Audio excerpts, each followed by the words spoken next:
Donc il y a une vraie authenticité, forcément, et ça c'est une vraie force. Et du coup après je parle du côté un petit peu responsabilité du vigneron, c'est pour faire connaître la Champagne. Et on se rend compte dans la période sur laquelle on vit que le champagne est un petit peu malmené, l'image du champagne elle est un petit peu malmenée. Et je pense que les vignerons ont une vraie responsabilité pour expliquer comment on fait du champagne, pour expliquer le virage qu'est en train de prendre la Champagne en ce moment. Bonjour à tous et bienvenue sur Les Nouveaux Explorateurs, le podcast qui part à la rencontre de personnalités inspirantes issues du monde du vin, de la gastronomie et de la mode. Pour celles et ceux qui me suivent, vous connaissez maintenant le concept. Chaque mois et pendant environ 1 heure, j'interviewe un invité sur son parcours pour qu'il partage avec nous sa vision du monde, ses réussites comme ses échecs et les difficultés auxquelles il a fait face pour finalement réussir là où les autres pensaient le voir échouer. En plus d'être votre guide pour ce voyage, je suis également le fondateur de l'agence Discovery, l'agence de branding et coaching spécialisée en création et développement d'identités de marque food, drink et lifestyle. Si vous voulez me contacter, je vous invite à le faire sur bonjour@agencediscovery.fr, sur mon profil LinkedIn ou sur le site internet agencediscovery.fr. Pour ce nouvel épisode, je suis ravi de rencontrer David Febvre, un youtubeur pas comme les autres puisque son métier, avant d'être influenceur vin, est surtout d'être vigneron pour la marque de champagne familiale, Air Febvre, située à Belleval-sous-Châtillon dans la vallée de la Marne. En tant que vigneron, David est vraiment un ovni en Champagne car il est le seul à avoir une chaîne YouTube qu'il anime très régulièrement. S'il décide de lancer sa chaîne fin 2015, c'est pour une raison toute simple, parler de la Champagne et de son métier de vigneron au plus grand nombre. Pendant l'interview, David nous raconte comment il s'est lancé sur les réseaux sociaux pour faire la promotion de sa marque et tout particulièrement sur sa chaîne YouTube, sa rencontre avec Édouard Bergeon, journaliste et réalisateur du film Au nom de la terre, qui fait la promotion aujourd'hui d'une quinzaine d'agri-youtubeurs sur la plateforme cultivons-nous.tv, comment il arrive à concilier au quotidien les métiers de vigneron et de chef d'entreprise, ainsi que d'influenceur champagne, les difficultés qu'il a rencontrées en passant du statut de récoltant coopérateur à celui de récoltant manipulant, les raisons qui l'ont poussé à travailler sur son identité de marque avec un positionnement qu'il veut fort, révélateur de terroir, et plein d'autres sujets qu'on va évoquer tout au long de l'interview. Si vous souhaitez contacter David, je vous invite à le faire sur les réseaux sociaux ou sur le site internet que vous retrouvez sur la page de l'article. Et si vous souhaitez soutenir le podcast, il vous suffit de laisser un like sur la vidéo et de vous abonner à la chaîne. Je vous laisse tout de suite avec notre invité et je vous souhaite une bonne écoute. Bonjour David, bienvenue sur le podcast des Nouveaux Explorateurs. Merci de m'accueillir sur votre domaine de Belleval-sous-Châtillon. Ça fait un petit moment que j'entends parler de vous. Ça me fait plaisir de vous rencontrer parce que vous êtes un petit peu un ovni en Champagne par rapport à votre démarche, donc on va parler un petit peu de tout ça. Juste pour que les personnes puissent bien comprendre cette interview, est-ce que vous pourriez vous présenter et expliquer ce que vous faites exactement? Oui, bonjour Geoffrey déjà, bonjour à tous. Donc je suis viticulteur en Champagne et je suis installé depuis l'année 2000, donc c'est facile à s'en souvenir. Et puis j'ai un parcours un petit peu atypique parce que pendant près de 15 ans, j'ai suivi les traces de mon grand-père, de mon père, qui eux étaient sous système coopératif. Et puis moi, j'ai décidé à la fin de l'année 2016, de tout changer et de basculer en indépendance totale. Donc c'est un grand changement de modèle d'exploitation en fait, donc qui s'est bien sûr passé en plusieurs années. Mais voilà, pour résumer le gros changement et l'évolution pendant une vingtaine d'années, c'était ça. Et on a surtout décidé d'en parler beaucoup sur les réseaux et notamment sur une chaîne YouTube. Voilà. Alors c'est justement exactement pour ça que je voulais vous rencontrer. Quand je disais OVNI, c'est vraiment ça, c'est qu'aujourd'hui, la plupart des marques vont avoir des comptes Instagram, des comptes Facebook, vont communiquer un peu dessus, avec parfois beaucoup de difficultés parce que le digital, ça reste assez complexe. Comment vous est venue l'idée de faire du digital et surtout d'utiliser YouTube comme plateforme pour vos messages? Alors le digital, au sens large, il y a déjà un petit moment, je pense qu'il y a les premiers posts, c'était Facebook, c'était ça. Et puis petit à petit, après cet Instagram, on a essayé d'améliorer un petit peu le contenu.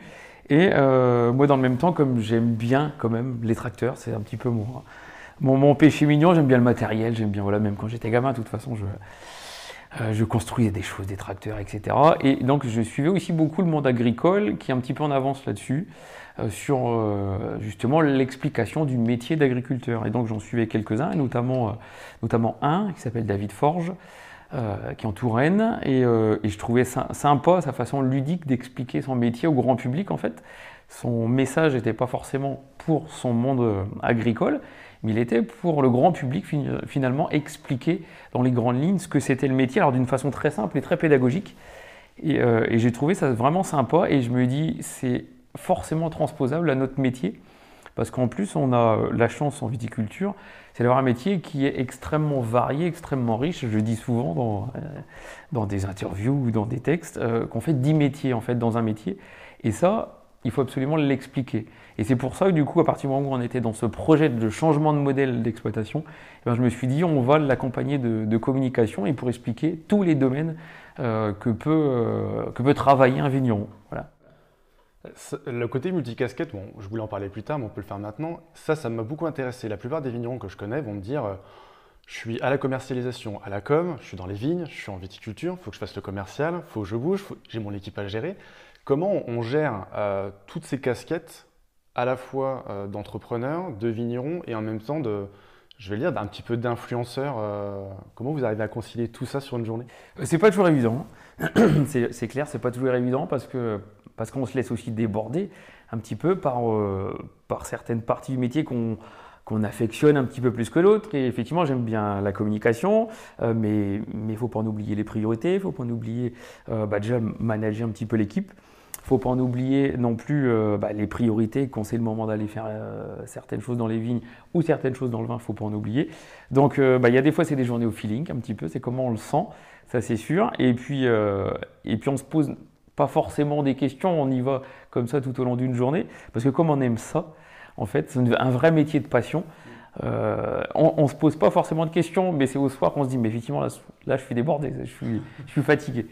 Mai 2020, plein confinement, il y a Guillaume Canet qui fait un petit post, et c'est pour ça que je voulais aussi parler du digital, qui met en avant ce qui est appelé le Netflix un petit peu des agriculteurs. Ouais. Plusieurs profils qui passent un petit peu sur le petit post Instagram, vous à l'intérieur. Et donc cette plateforme cultivons-nous.tv, ouais, alors si je dis bon, c'est un journaliste et fils d'agriculteur et réalisateur qui est Édouard Bergeon, oui, qui a lancé cette plateforme. Vous êtes dedans. Aujourd'hui, comment vous êtes engagé aux côtés de ce réalisateur et pourquoi vous êtes engagé sur cette plateforme? Alors déjà, effectivement, je le remercie, Édouard, parce que c'est lui justement qui nous a sollicité. Quand je dis nous, c'est un petit peu tous les agri-youtubeurs dont on fait un petit peu partie. On se connaît un petit peu tous, hein, la quinzaine d'agri-youtubeurs qui est connue. Donc il les a sollicités, nous a sollicités.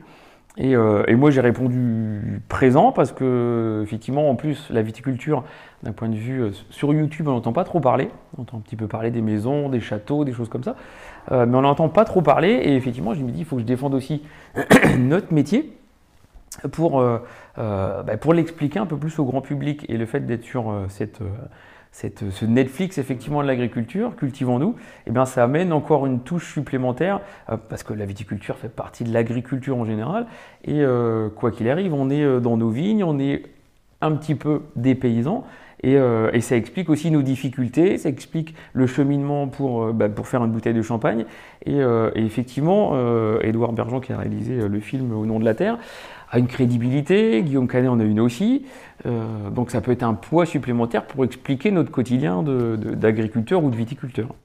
Et ça, je trouve hyper intéressant. Aujourd'hui, la plupart des grandes maisons vont être sur un côté très esthétique, très univers grande marque de champagne, qui est leur positionnement à eux. Aujourd'hui, vous êtes beaucoup plus dans le côté éducation. Est-ce que vous pensez, quel est votre point de vue par rapport à l'éducation justement sur la Champagne et le champagne? Mais je pense qu'il faut, nous viticulteurs, on a une vraie responsabilité d'un côté et on a une vraie crédibilité puisque nous tout est vrai. Moi je parle souvent de mon terroir, de mon village parce que j'y suis extrêmement attaché. On est dans les vignes tout le temps, c'est nous qui faisons les vins, on en raconte l'histoire. On a les valeurs en fait que véhicule le monde paysan, nous on les incarne complètement. Et ça, une maison de champagne, sans bien sûr dénigrer quoi que ce soit, elle ne peut pas aller dans la même spécificité que nous. Nous, tout est authentique, tout est véritable puisqu'on fait toutes les étapes, on participe à tous les métiers.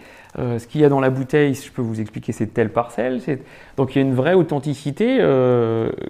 Forcément, et ça c'est une vraie force. Et du coup après je parle du côté un petit peu responsabilité du vigneron, c'est pour faire connaître la Champagne. Et on se rend compte dans la période sur laquelle on vit que le champagne est un petit peu malmené, l'image du champagne elle est un petit peu malmenée.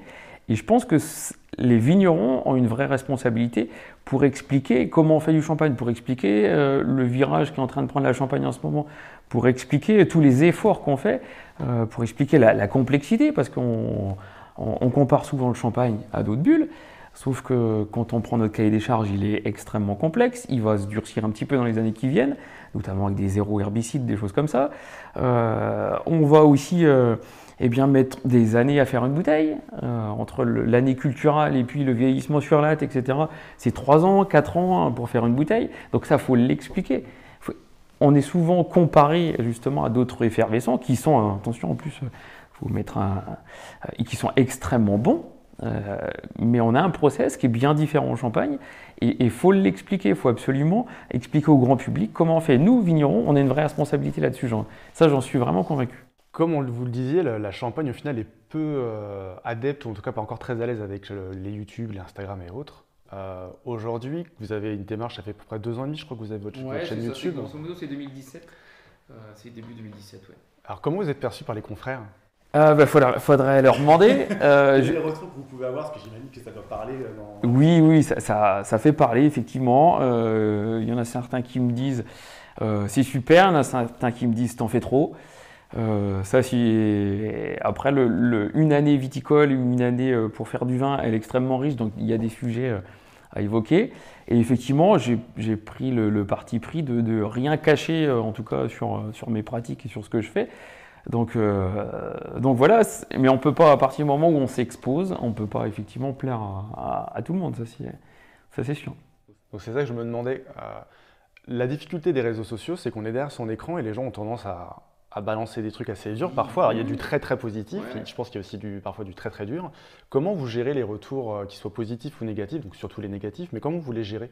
Déjà, on essaye de répondre à tout le monde, alors c'est pas évident non plus, parce qu'il y a beaucoup de temps à passer. Et puis je crois qu'il ne faut pas forcément s'attarder aux commentaires négatifs, parce que quand on fait la balance des commentaires positifs et des encouragements et des sollicitations par rapport aux commentaires négatifs, il n'y en a pas beaucoup. Donc on prend effectivement le temps de répondre aussi à cela. Mais voilà, faut pas que ça fait partie du... Quand on fait le choix de s'exposer, on comprend forcément qu'on va avoir un retour d'une partie qui est négatif. Ça, c'est évident. La partie réseaux sociaux, vous dites le but c'est de tout montrer. Et la plus grosse difficulté, je pense que c'est la barrière entre vie privée et vie pro. Comment vous gérez cette barrière entre les deux? Déjà, par définition, une exploitation familiale, on mélange un peu tout. Ça, c'est sûr.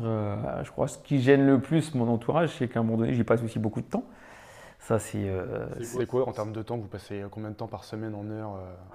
En heures, c'est difficile, mais il y a bien si je prends entre une demi-journée et une journée par semaine, c'est pas loin d'être ça quand même, pour aborder un petit peu tous les sujets, ça dépend des semaines, pour faire un montage vidéo. Donc oui, c'est beaucoup de temps à passer, c'est sûr. Alors là, j'ai pris un ancien stagiaire avec moi qui va me donner un petit coup de main pour les posts sur Instagram, etc. Parce que je crois que ça y est, on arrive aussi où on ne peut pas tout faire. Ça commence il ne faut pas perdre de vue que la partie commerciale va être aussi importante. Mais pour en revenir à la partie famille, alors de temps en temps, par petites touches, effectivement, j'en parle, soit de ma femme, soit de ma fille. Mais on essaye de le faire aussi d'une façon très légère. Il ne faut pas tout mélanger non plus. Il faut que je les préserve aussi, eux. Ça, c'est sûr. Parce que ça va très très vite sur les réseaux. Ça peut aller très très vite. Dans les deux sources. Exactement. Aujourd'hui, votre communication, vous misez absolument tout sur les réseaux sociaux? Vous avez différentes façons de communiquer aujourd'hui? Est-ce que vous avez votre clientèle particulier, votre clientèle de pro? Il y a aussi la presse, il y a tout ce monde-là. Comment vous répartissez un peu votre communication aujourd'hui? Je crois que c'est au jour le jour. Il n'y a pas de véritable plan de communication, ça c'est sûr. Ce que je veux continuer à garder, c'est de communiquer sur des choses effectivement percutantes, puis qui intéressent que ce soit à la fois des professionnels, que ce soit à la fois des particuliers. Mais on se rend compte quand même que même des professionnels aujourd'hui commencent à s'intéresser un petit peu à ce qu'on fait, et certaines vidéos, etc. Ça commence un petit peu à changer, et je pense que la génération qui va arriver derrière va être encore plus sensible à ça. Parce qu'aujourd'hui, il faut aussi raconter une histoire, il faut aller susciter un petit peu la sensibilité des gens, et on va le faire par l'histoire, on va faire par des choses authentiques, et surtout dans la période un petit peu difficile, on a tous besoin de ça, des repères, des choses vraies. Donc on va y retourner, et finalement c'est le consommateur final qui va choisir. Il va choisir d'aller vers quelqu'un qui ouvre un petit peu ses portes et puis qui raconte une histoire. Ça m'intéresse beaucoup. Vous dites dans une interview pour l'Union qu'aujourd'hui, le consommateur, il évolue et qu'il faut aller le chercher. Qu'est-ce qu'il cherche aujourd'hui, le consommateur? Parce que la plupart des exploitations sont assez vieillissantes, ou en tout cas ont une clientèle forcément qui a vieilli. Et il y a une grosse difficulté à renouveler ces clientèles, d'où votre stratégie peut-être de réseaux sociaux. Mais qu'est-ce qu'elle cherche, cette clientèle, aujourd'hui dans l'univers champagne? Je crois que même nous, consommateurs, on aime bien savoir ce qu'on mange, on aime bien savoir ce qu'on boit, on aime bien savoir d'où viennent les choses. Internet, aujourd'hui, ça révolutionne l'accessibilité à l'information. Donc, je pense que le consommateur, il veut voir clair en fait, dans ce qu'il va acheter. Je pense que c'est ça la véritable façon de consommer. Par rapport à mon méthode de production, par rapport à ce qu'on met dans le champagne, par rapport Je pense oui. Il veut savoir clairement comment c'est fait, l'origine du produit, qui l'a fait éventuellement. Aujourd'hui, et je pense que c'est le modèle de demain, hein, c'est intéresser le consommateur, c'est bien impliquer les salariés, c'est respecter l'environnement. Enfin, il y a tout un tas de choses où finalement tout est lié. Et si le consommateur il est entre guillemets bien impliqué un petit peu dans cette boucle où on respecte le terroir, on respecte les personnes qui l'ont fait, et tout ça, ça fait qu'une boucle. Et là, on crée des choses vraiment très fortes, je pense. Enfin, après, c'est ma vision des choses. Après, effectivement, certains collègues en ont une autre. Bon, mais je pense qu'il faut vraiment aller chercher le consommateur d'un point de vue sensibilité. Je pense que c'est ça aujourd'hui. Et vous communiquez différemment entre le pro et le particulier? Parce que j'imagine que le particulier, de ce que j'ai comme écho, moi, des gens externes à la Champagne, ça va être la fête, les bulles, et pour certains, ce côté plus proche du terrain et du terroir. Mais le professionnel, aujourd'hui, vous communiquez de la même façon entre les deux? Alors le professionnel, c'est un petit peu plus facile à la limite, puisqu'il a, je dirais, une écoute vraiment avertie et il connaît déjà, par exemple, le virage que la Champagne est en train de prendre vers un petit peu plus de viticulture biologique ou HV ou viticulture. Donc le professionnel, il a déjà une écoute, donc il va effectivement se diriger vers des gens qui sont déjà dans une démarche. Et le particulier, il a encore cette image effectivement de fête, de bulles, de champagne réservée à certaines célébrations. Et nous, je pense qu'il faut qu'on l'emmène vers des produits un petit peu différents et vers des champagnes qui peuvent se consommer finalement en mangeant avec des habitudes de repas un petit peu différentes. Il faut qu'on l'emmène vers une consommation différente. C'est plus réservé aujourd'hui avec les efforts qu'ont fait les vignerons. C'est plus réservé seulement à une célébration. C'est réservé à une association de plats. C'est réservé, ça peut être tout un repas. Et c'est ça qu'il faut qu'on arrive à expliquer petit à petit. C'est qu'aujourd'hui, on fait des bulles qui ont beaucoup de personnalité. On fait des vins, en fait. Moi, c'est marqué vin de terroir sur mon étiquette. Et j'y attache beaucoup d'importance. On fait déjà du vin avant que ce soit de l'effervescent. Et cette notion de vin, elle va être extrêmement forte. Et du coup, on va avoir des vins avec beaucoup de personnalité. Et s'ils ont de la personnalité, ils vont pouvoir accompagner beaucoup de choses. Et c'est tout l'enjeu, je pense, d'une clientèle particulière aujourd'hui, c'est qu'il faut l'amener à qu'on consomme le champagne comme on consomme des vins, en fait. Ouais. Ça, je trouve ça intéressant. Moi, dans mon métier de création de marque et de branding, vous parlez de révélateur de terroir, en tout cas vin de terroir. Ça, c'est vraiment un positionnement de marque. Aujourd'hui, pourquoi vous avez entamé ce travail de positionnement de marque? C'est quoi? J'ai lu que c'était il y a un an et demi à peu près que vous aviez commencé à travailler dessus. En fait, on a commencé à travailler l'arrêt du système coopératif, il était donc fin 2016, la première vendange a été en 2017, et à partir de 2017, on a commencé à expliquer cette histoire de terroir, effectivement, puisque nous, ce qui est particulier chez nous, c'est qu'on a toutes nos parcelles uniquement sur le village de Belleval. Ouais. Donc je ne sais pas combien de vignerons en Champagne, on peut être juste en monoterroir, je pense qu'il n'y en a pas beaucoup, et du coup, moi, à partir du moment où on ne faisait pas de vinification avant, je me suis dit, on va aller aussi à la découverte de mon terroir. Et du coup, on travaille sur une façon très très parcellaire, c'est-à-dire que à la vendange, on fait vraiment une vendange sur une parcelle, un pressoir, une cuve. C'est vraiment l'idée, c'est d'avoir une traçabilité et puis surtout des outils dans la caisse à outils assemblage qui vont arriver là au printemps pour qu'on ait une palette le plus large possible et qu'on puisse identifier des choses très particulières suivant les parcelles. Donc c'est ça, on décortique un petit peu le terroir, on apprend à le connaître, on apprend à ce que chaque parcelle offre en fait. Et du coup, ça va nous donner une richesse au niveau d'un terroir en fait. C'est surtout ça. Et là, on peut dire, dans la traçabilité finale, dans la bouteille finale, telle parcelle a fait telle cuvée. Et ça, c'est pas trop compliqué pour le consommateur, parce que je trouve toujours le cordonnier le plus mal chaussé.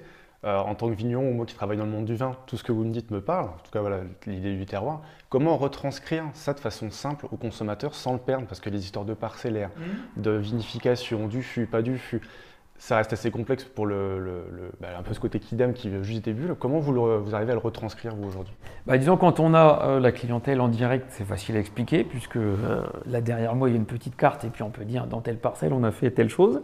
Et puis après, d'où l'idée d'utiliser aussi les réseaux, c'est qu'à un moment donné on est dans telle parcelle, ça va servir à faire telle cuvée et surtout sur YouTube d'arriver comme ça à voir finalement d'expliquer vraiment en direct à quelle parcelle sert à telle ou telle chose. Mais effectivement, c'est une démarche un petit peu nouvelle pour une clientèle qui n'est pas forcément connaisseuse de champagne. Donc, je suis obligé de vous poser la question, c'est quoi le goût du terroir par David? Alors des terroirs, il peut y en avoir autant de vignerons, autant que de villages. Et nous, ici, on est dans une partie de la Champagne, on est dans la vallée de la Marne, un endroit un petit peu reculé, un petit peu plus froid parce que quand on regarde un petit peu Belleval du dessus, on est entre deux vallées. Donc c'est un terroir un petit peu froid, c'est un terroir avec des terres argileuses, donc un terroir qui se manie avec précaution. On est sur un cépage meunier à 80% chez nous. Donc du coup, un cépage un petit peu fragile quand même. Donc on sait déjà qu'il ne faut pas le pousser trop loin en rendement. On sait qu'il faut faire attention notamment dans la maturité, puisque si on va trop loin en maturité, on va perdre de la fraîcheur. Donc c'est déjà un équilibre entre tout ça qu'il faut trouver pour avoir un goût terroir. Et le goût terroir chez nous, c'est un fruit très croquant en fait, et notamment dans notre première cuvée qui a le reflet naturel, 100% meunier. Donc là, on a l'impression de croquer dans des fruits, c'est ça. Et puis, la fraîcheur qu'on a dans nos sols, on la retrouve un petit peu, justement, dans ces vins. On a un petit côté salin aussi, qui fait que c'est des champagnes qui peuvent aller très bien avec du poisson. Donc voilà, et moi, je suis encore en phase d'exploration de ce terroir, puisqu'on a fait 4 vinifications.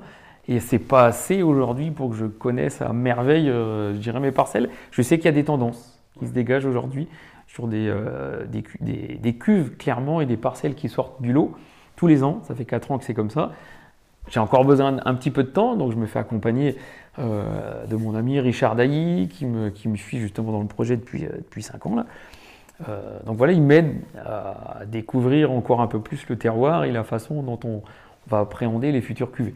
Donc ça c'est intéressant aussi, donc 2000, vous arrivez sur l'exploitation, enfin vous revenez sur l'exploitation.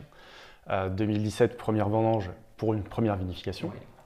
2020, première bouteille. Donc tout ça vous l'expliquez un petit peu sur YouTube.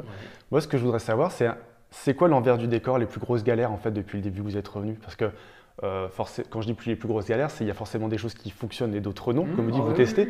C'est quoi votre retour d'expérience aujourd'hui là depuis 2000 avec 2000, 2017 et 2020, c'est quoi un peu vos retours d'expérience?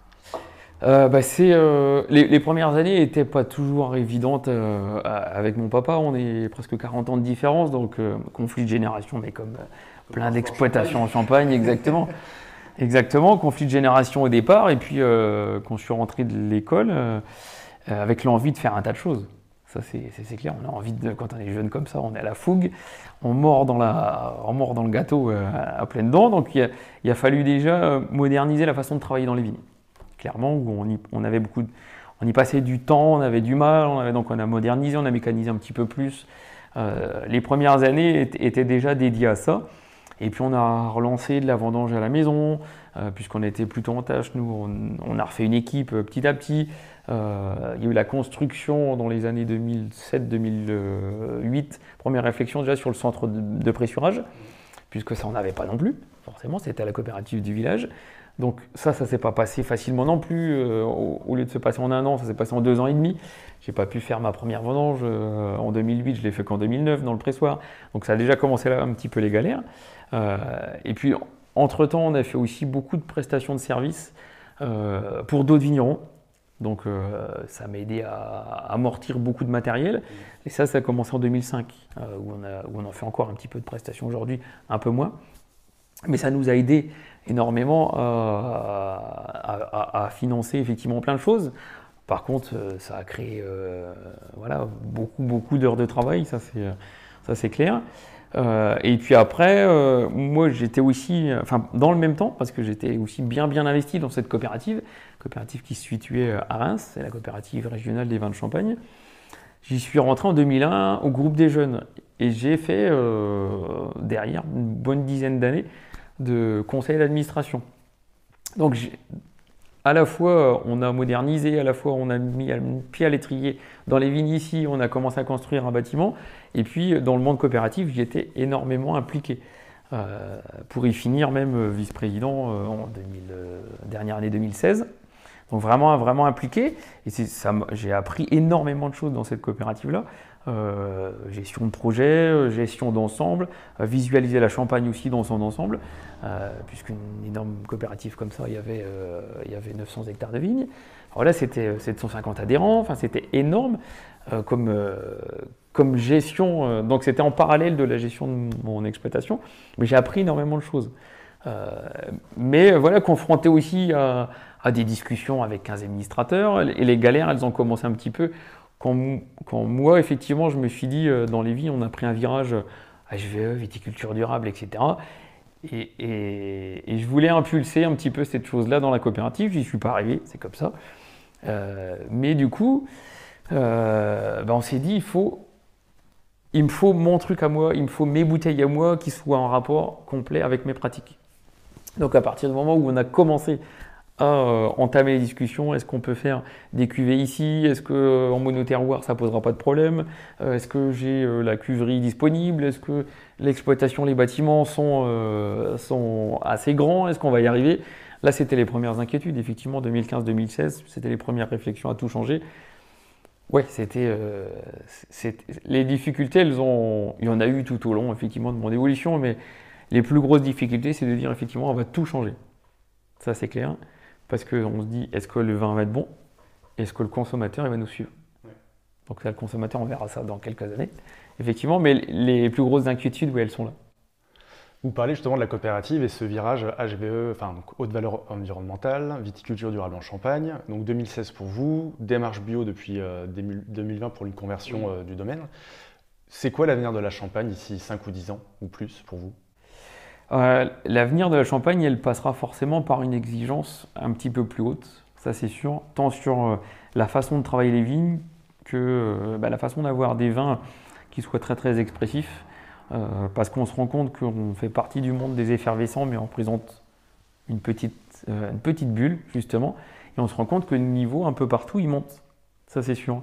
Il y a un exemple qui est assez clinquant, c'est celui-là sur la Formule 1, où un vin effervescent italien est choisi pour monter sur les podiums. Donc, ça vaut ce que ça vaut, mais en attendant, c'est des signes où, en fait, on est attaqué un petit peu, alors, pas attaqué au sens agressif, c'est pas ça, mais on est titillé un petit peu. Et donc nous, notre exigence, il va falloir la monter, ça c'est évident, et dans tous les points de vue, que ce soit effectivement les vignes, la façon de faire le vin, la communication, ça en fait partie. Faut qu'on monte notre exigence pour forcément répondre d'une manière extrêmement positive aux consommateurs et qu'on suscite l'intérêt, ça c'est sûr. Il y a une grosse concurrence qui existe de par le monde, de toute façon, vin tranquille, vin effervescent, bière et autres. Et la difficulté en tout cas que je vois moi de l'extérieur, c'est que ça vous demande beaucoup de travail par rapport aux certifications. Et tout ça a un coût, et tout ça, il faut le répercuter sur le prix final. Il y a eu beaucoup, il y a encore un peu aujourd'hui, des prix bas sur certains champagnes. Il y a eu la loi Egalim qui a essayé de faire un peu le ménage sur les grosses réductions qui ont lieu dans les grandes surfaces. Aujourd'hui, c'est quoi votre ressenti par rapport au prix du champagne en Champagne? Et est-ce que vous pensez que ça va dans la bonne direction aujourd'hui? Aujourd'hui, il y a de tout. Et ça fait longtemps que ça dure. Mais je crois qu'on en a aussi, je dirais, pour notre argent, hein, quand on prend une bouteille en rayon qui n'est pas très cher et quand on prend un vin de vigneron un peu plus abouti, etc. Voilà, le consommateur, c'est lui qui en aura pour le prix qu'il a mis sur la bouteille, ça c'est sûr. Et après, je pense qu'en tant que suivant l'opérateur, on ne raconte pas les mêmes choses. Voilà, nous, on va effectivement parler du terroir, on va prendre du temps à élaborer une cuvée et on va je pense qu'on va plus nous pardonner, entre guillemets, un choix de prix, que là, effectivement, quand on dit on met quelque chose de pas cher, ben on met quelque chose de pas cher, c'est tout, on ne va pas chercher plus loin. Nous, on a vraiment un tas de choses à raconter on rentre parfaitement dans la cible des vins qui finalement vont intéresser le consommateur plaisir. Nous, c'est finalement ceux-là qu'on veut aller chercher. Mais on se rend compte aussi que finalement, les vignerons qui se sont inscrits dans une vraie démarche de qualité, associée au prix, forcément, et ben aujourd'hui, ceux-là, ils résistent parfaitement, en fait. Alors que quand on s'inscrit il y en a eu des opérateurs qui se sont mis dans un créneau de prix et de volume inférieur. Ben, ils ont aussi, ils se sont créés, ils se sont passés, il y en a d'autres qui sont arrivés, c'est comme ça. Mais en tout cas, ceux qui s'inscrivent dans une démarche très solide, avec un vrai esprit de traverser finalement les années et de continuer à s'inscrire dans cette qualité, que ce soit sur le travail des vignes ou sur le travail du vin, ceux-là aujourd'hui, ils fonctionnent très bien, ça c'est sûr. S'inscrire dans une démarche durable, une démarche dans le temps, ça c'est primordial. On a parlé un peu de votre expérience, on parle de VDC, HVE, de certification. Si demain vous aviez des conseils ou un conseil à donner à des jeunes vignerons, Champagne ou France, qui souhaitent s'installer, ça serait quoi les conseils que vous pourriez donner? Alors, il y a beaucoup qui nous demandent des conseils. Effectivement, le fait de parler sur les réseaux, on les intéresse, du coup on suscite les questions, ça c'est sûr. Après, il faut toujours mesurer ce qu'on fait, parce que moi, c'est pas un coup de tête. De dire on change de modèle, c'est pas un coup de tête, c'est quelque chose où on a réfléchi. C'est quelque chose où on a dit, dans les vignes, ça se passe comme ça, sur le vin, ça se passe comme ça. Enfin, on va l'imaginer comme ça. Du coup, pour intéresser le consommateur, on va avoir une démarche aussi de communication, on va avoir une vraie stratégie. Il faut quand même construire, je pense, il faut quand même construire les choses avec une certaine stratégie. Il ne faut pas partir dans tous les sens, le risque, il est quand même important. Surtout nous, et je le dis souvent, on a basculé d'un modèle 100% coopératif à 100% indépendant, donc on a vraiment tout changé, donc du coup il y a quand même une prise de risque. Il faut quand même toujours mesurer la prise de risque et avoir une stratégie, et puis la chose qu'il ne faut pas négliger, c'est de bien s'entourer. Ouais. Ça c'est sûr. Aujourd'hui on n'en parle pas souvent, on en parle de temps en temps sur les réseaux, mais j'ai 5-6 personnes autour de moi sur lesquelles je m'appuie, et des gens qui sont pas salariés de l'exploitation, mais qui sont consultants, que ce soit dans le vin, dans la stratégie commerciale, dans la communication. Voilà, il faut s'entourer, absolument s'entourer, parce qu'on ne sait pas tout. Je le dis souvent, on fait 10 métiers, dans un métier, on ne peut pas tout savoir. Et savoir où on veut aller dans 5 ans, dans 10 ans, c'est extrêmement important de le mesurer, ça. C'est ça, en fait, il faut vraiment mesurer les choses et s'entourer de bonnes personnes, parce qu'il y a aussi plein qui peuvent graviter autour, mais s'entourer de bonnes personnes pour bien savoir où on va, en fait. C'est surtout ça. Là, il y a une dimension un petit peu plus, alors quand je dis personnelle, par rapport à votre métier, mais c'est quoi vos prochains défis, vos prochains challenges sur lesquels vous êtes en train de travailler? Nous, déjà, on a imaginé un modèle où on fait 100% de nos bouteilles. Pour l'instant, ce n'est encore pas le cas, puisque j'ai encore besoin de trésorerie. On en cède une petite partie en vin clair aujourd'hui à une maison de champagne. Et l'objectif, à terme, c'est effectivement de valoriser tout notre terroir, toute notre production en bouteilles et de les vendre. Voilà, c'est vraiment l'objectif. Et à court terme, on se rend compte que déjà la structure de notre exploitation n'est pas dimensionnée. Elle est dimensionnée pour ce qu'on fait aujourd'hui, mais elle n'est pas dimensionnée pour produire toutes les bouteilles. Donc on est déjà dans une réflexion pour produire toutes les bouteilles au niveau du bâtiment, au niveau de la cuverie. Donc voilà, on est dans ces évolutions-là. Et puis à plus court terme, on va essayer de faire avancer encore la qualité d'un point de vue de la vendange, avec une vendange en petite caisse à la prochaine vendange 2021, une modernisation un petit peu du pressoir pour améliorer les flux, etc. Donc on va travailler de cette façon-là à court terme, mais dans les 3-4 ans qui viennent, il y a quand même une échéance au niveau de je dirais de la restructuration un peu des bâtiments sur lesquels on est en train de réfléchir. Oui. Il y a une expression que j'aime bien qui dit qu'on est la moyenne des 5 personnes qui nous entourent, donc que ce soit des personnes vivantes ou personnes de littérature et autres. Ça serait qui pour vous, ces 5 personnes qui vous emmènent, qui vous tirent vers le haut au quotidien? Ah, il y a des exemples de vignerons, déjà, ça c'est sûr. Alors je pense notamment à mon pote Cédric Mousset, qui est pas loin et qui on se connaît depuis qu'on est tout petit. Et effectivement, quelqu'un de toujours optimiste et qui est sur le meunier aussi. Et voilà, qui m'a toujours poussé. Il est un des premiers à me dire, mais vu ce que tu fais dans les vignes, faut absolument que tu fasses ton vin. Parce que les vins vont correspondre avec tes pratiques, etc. Donc je fais souvent référence à lui, ça c'est clair. Et puis après, il y a pas forcément des gens connus, mais des gens avec qui j'ai toujours croisé des gens un petit peu plus vieux que moi et effectivement qui m'ont ouvert la voie. Par exemple, Richard Dailly, qui m'aide aussi dans le quotidien. Il y a des gens comme ça qui sont venus au fur et à mesure de mon évolution et que je me rappellerai toujours parce qu'ils m'ont ouvert la voie sur des choses. Il y a Yannick Méran qui nous suit depuis maintenant 5 ans sur toute notre communication, qui m'a ouvert aussi la voie. Donc, au fur et à mesure de l'évolution, maintenant bientôt 42 ans, voilà, depuis que j'ai 20 ans, on a toujours croisé des gens comme ça qui nous ont ouvert un petit peu la voie. Il faut toujours s'en rappeler, en fait. Je crois que c'est ça qui est important. Ça reste une dimension très personnelle, ce que je vais poser comme question, mais c'est quoi la réussite selon David Febvre? La réussite, c'est pas d'être affiché sur les réseaux, c'est pas ça. C'est que finalement, je crois que c'est d'arriver à fédérer, parce que pour en arriver effectivement à tout transformer, pour en arriver à changer comme ça de modèle, la réussite, c'est d'emmener aussi des gens avec soi. C'est aussi ça. Parce que si c'est pour y aller tout seul, c'est pas la peine. Donc il faut emmener les salariés, il faut emmener des gens de sa famille, c'est ça la réussite, c'est d'emmener un petit peu des gens dans son truc.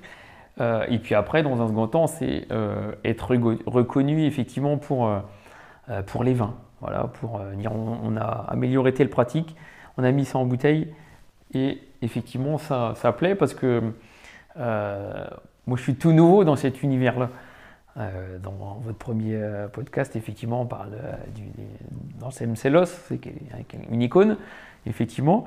Mais moi, je suis tout nouveau dans cet univers-là. Donc, réussir dans quelques années à être référencé comme un vigneron qui parle de son terroir et où les vins s'expriment bien, ouais, ça sera aussi une forme de réussite sympa. C'est quoi le plus grand raté ou le plus gros échec qui vous a le plus enseigné? Le plus gros échec, alors... je crois que déjà d'être dans une démarche de vigneron et tous les ans, en fait, on rebat un petit peu les cartes, puisqu'une année culturelle, elle est différente de l'année précédente, le millésime, il va être différent de l'année précédente, donc on s'en remet en selle, en fait. Donc des gros échecs, il n'y en a pas, puisqu'on est tenace. En fait, quand on est vigneron ou agriculteur, je veux dire qu'un paysan, il est tenace, ça c'est clair. Donc quand il y a quelque chose qui ne fonctionne pas, eh ben, on s'en remet en selle, on se remotive. Et donc des gros échecs, il n'y en a pas, mais il y a des leçons tout le temps. Et ce qu'on n'a pas bien fait, on va essayer de le refaire différemment. Ça c'est clair. Et c'est un métier qui est extrêmement enrichissant pour ça, parce qu'il nous bouge dans nos lignes en fait.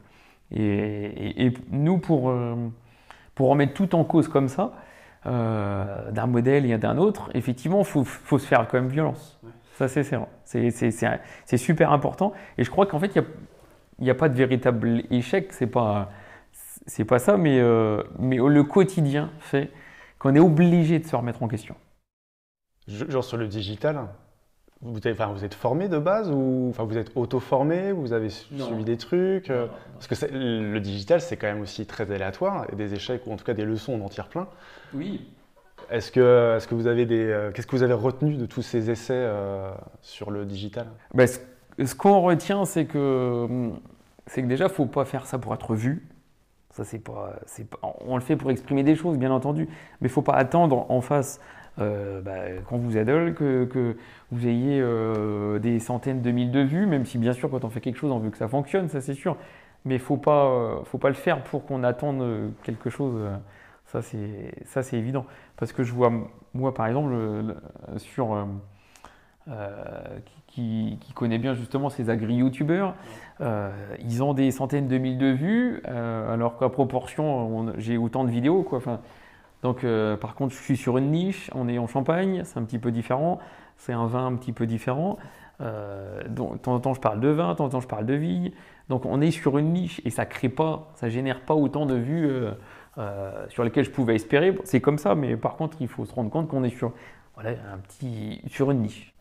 Et puis ce que j'aime bien dire aussi aux gens sur le digital, c'est pas parce qu'on a 100 000, 300 000 vues que forcément derrière il y a des ventes. Et qu'il vaut mieux avoir aussi peu de retours, mais que derrière il y a une vraie action de la part du consommateur. Ah mais ça c'est clair, ça c'est pas les vues et les nombres de likes qui font les ventes, ça c'est clair. Ça sert, il faut s'inscrire dans une démarche très long terme, c'est-à-dire de construction d'images comme l'ont fait les maisons. Hein. Les maisons, si aujourd'hui il y a de la notoriété, si la Champagne elle rayonne aussi dans le monde entier, c'est grâce à elle, faut pas se leurrer. Mais elles l'ont construit au fur et à mesure du temps. Donc nous, on ne peut pas construire en 2 ans, one shot, comme on dit, on ne peut pas construire en 2 ans une image de marque béton.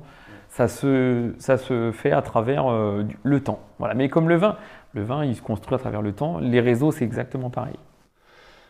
Je voulais aussi aborder, mais très, très succinctement, la partie crise sanitaire et économique.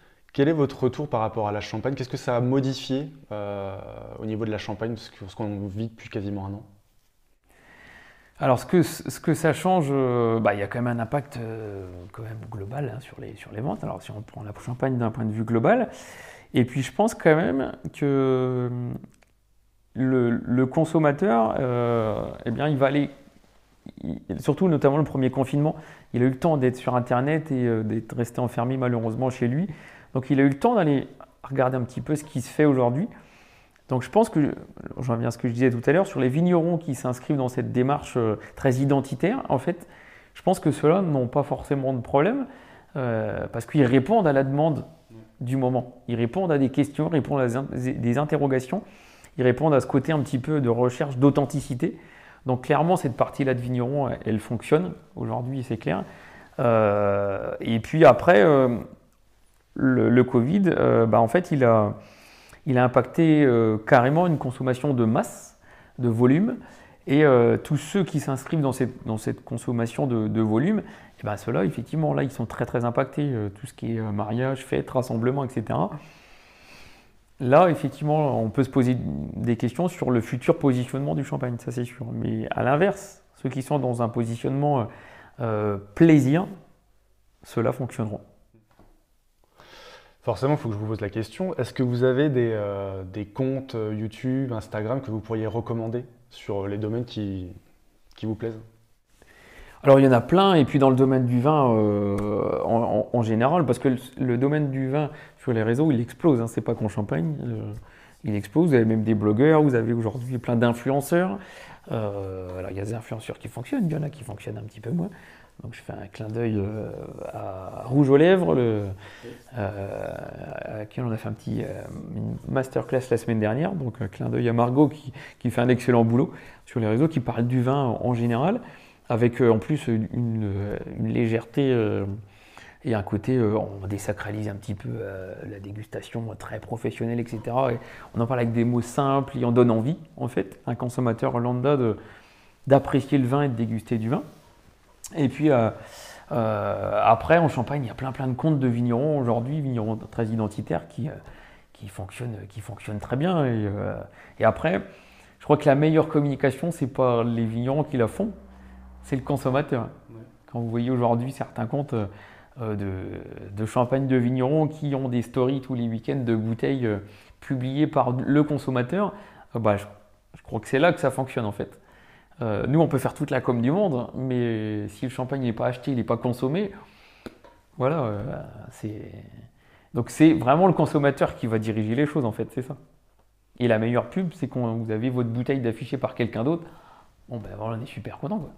C'est le bouche-oreille. C'est clair, c'est clair. Et une dernière question, ça serait quoi votre recommandation, peut-être en termes de lecture, un livre qui vous a marqué ces derniers temps, ou peut-être un film, ou une expo? Alors, l'expo, là, c'est plus compliqué, mais... En ce moment, c'est plus compliqué, c'est clair. Est-ce qu'il y a une recommandation sur un livre ou autre que vous pourriez constater? Alors, du coup, le fait d'être beaucoup sur les réseaux, je lis sur les réseaux, mais je lis pas beaucoup de livres. Ça, c'est un petit peu le problème, et j'ai du mal à me concentrer même, le fait d'être toujours en ébullition sur les réseaux, c'est difficile à se concentrer. Mais non, Je regarde beaucoup de choses sur les réseaux, effectivement, que ce soit dans le domaine du vin, l'agriculture, regarde un petit peu les médias. Il y a aussi en ce moment l'agriculture, le métier d'agriculteur qui est, notamment sur France Télévisions, là, qui est pas mal expliqué. Il y a eu un beau sur la 6, là, avec McLesguy, qui a expliqué le monde agricole et avec beaucoup de recul et d'un point de vue scientifique. Et c'était assez sympa. Mais je crois que plus on sera à parler de notre métier, en tout cas, plus on va apporter aussi la bonne parole. Si les gens voulaient vous contacter, éventuellement acheter vos vins, vous leur conseillez quoi? Instagram, de vous contacter sur le site de votre site internet? Il y a tout, il y a Instagram, il y a que ce soit YouTube, voilà, il y a des adresses de messagerie, il y en a plein, il y a mes numéros de téléphone. Donc il y a... De toute façon sur la page de l'article. Est-ce qu'il y a une dernière chose que vous souhaiteriez ajouter? Non, si, sans doute. Si, on peut toujours. Mais voilà, ce qu'il faut. Un message aux collègues, effectivement, c'est qu'on a une richesse énorme dans ce métier entre travailler dans la nature, travailler les vins et finalement faire exprimer des vins à travers notre philosophie. On a une richesse énorme et j'incite moi tout le monde à en parler en fait. Un peu plus, et c'est un métier qui fait, en plus, on a la chance en Champagne d'avoir du vin qui fait rêver à l'autre bout du monde, en fait. Donc, il ne faut pas hésiter à en parler, en fait. C'est surtout ça. Merci beaucoup. Merci. Merci, à bientôt. J'espère que cet épisode des Nouveaux Explorateurs vous aura plu. Avant de vous quitter, quelques infos. Si vous cherchez les références qui sont données tout au long du podcast par notre invité, rendez-vous directement sur l'article dédié à l'interview sur agencediscovery.fr, rubrique Le Mag. Si vous souhaitez me contacter, si vous avez des questions, des remarques sur le podcast ou me proposer un invité, vous pouvez le faire sur mon profil LinkedIn, sur mon compte Instagram discovery_brco ou la page Facebook Agence Discovery France. Encore merci d'avoir pris le temps d'écouter cet épisode et je vous dis à très bientôt.